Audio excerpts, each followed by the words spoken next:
Children, come back to online classes. Today we are going to see the remaining part of the civics chapter number 4, that is working of institution. Today's our topic is president. The while prime minister is the head of the government, the president is the head of the state. State here refers to political association occupying a definite territory, having an organized government and possessing power to make domestic and foreign policies. Governments may change, but the state continues. In common speech, the term country, nation, and state are used as synonymous. The president is a nominal head. Nominal head means the person who represent our country but do not rule his or her country. Like the president, he is representing our country but not ruling it. And prime minister is a real head. Real head means the person who leads the government and he even rules his or her country. It is like the prime minister who can rule the country. The the president supervises the overall functioning of all the political institutions in the country so that they operate in the harmony to achieve the objectives of the state. The president is elected indirectly. Ordinary citizens play no part in this election. The elected members of the parliament, MPs, and the elected members of the legislative assemblies, that is MLAs, elect him. A candidate standing for president's post has to get a majority of votes to win the election. This ensures that the president can be seen to represent the entire nation. All governmental activities take place in the name of the president. All laws and major policies decision of the government, all orders are issued in his name.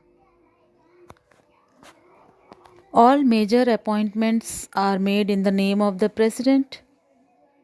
President appoints the Chief Justice of India, the judges of the Supreme Court and the High Court of the states, the governors of the state, the election commissioners, and ambassadors to other countries, etc. Ambassadors is an official who represent his or her own country in a foreign country. All international treaties and agreements are made in the name of the president. Now, regarding military powers, the president is the supreme commander of the armed forces of India. That is army, navy, and the air forces. President exercises all these powers only on the advice of the Council of Ministers. The President can ask the Council of Ministers to reconsider its advice, but if the same advice is given again, he is bound to act according to it. Similarly, a bill passed by the Parliament becomes a law only after the President gives assent to it. If the President wants, he can delay this for some time and send the bill back to the Parliament for reconsideration. But if the Parliament passes the bill again, he has to sign it. One important thing that President should do on his own, that is appoint the Prime Minister. When a party or coalition of parties secures a clear majority in the elections, the president has to appoint the leader of the majority party or the coalition that enjoys majority support in the Lok Sabha. When no party or coalition gets a majority in the Lok Sabha, the president exercises his discretion. Discretion here means the power or right to decide or act according to one's own judgment. The president appoints a leader who, in his opinion, can muster majority support in the Lok Sabha. In such a case, the president can ask the newly appointed prime minister to prove majority support in the Lok Sabha within a specific time. Then, let us see what is the presidential system.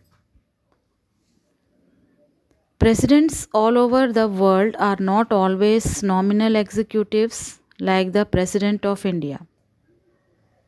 In many countries of the world, the President is both the head of the state and the head of the government. The President of the United States of America is the most well-known example of this kind of president. The US President is directly elected by the people. He personally chooses and appoints all ministers. The law making is still done by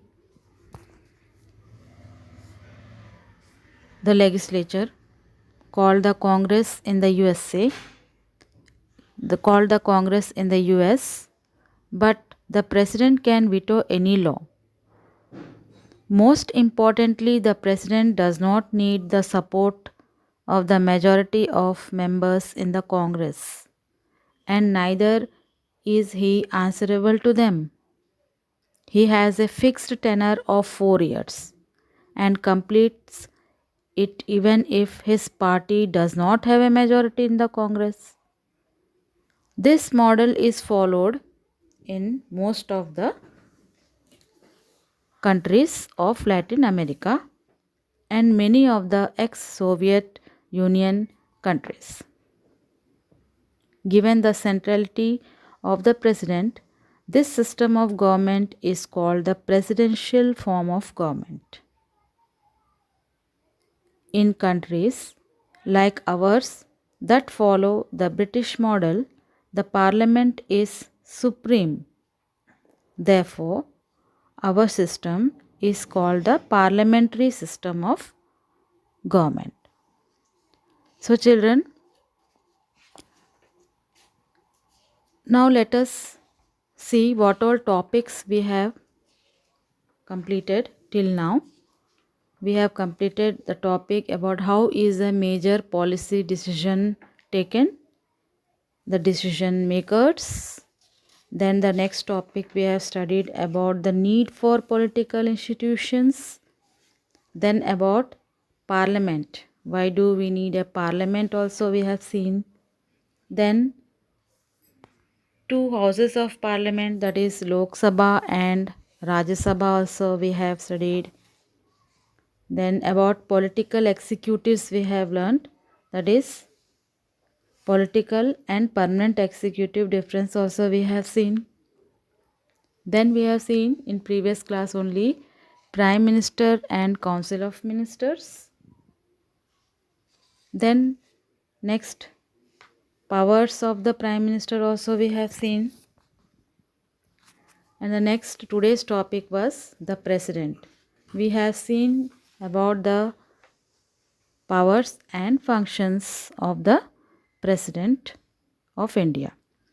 So